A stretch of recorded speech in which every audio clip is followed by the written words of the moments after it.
እባክህ ልጄ እባክህ ተው አባትህ አይደለ እባክህ ተው ስራህን ስራ ልጄ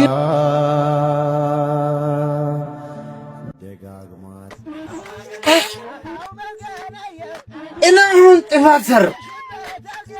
ጥፋት እዛ አሁን እሺ ገላጋይ ነበርልሽ እዚያው ማን ገላጋይ በቃ እኔን ገደለ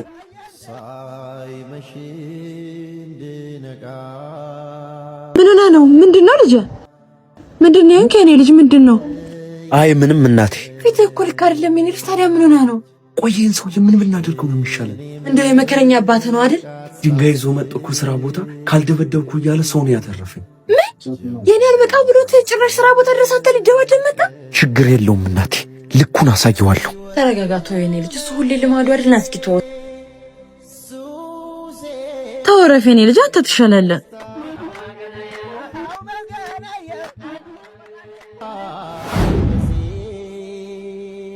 ወይኔ ታደሰ መሸሻ ነገር ተበላሽ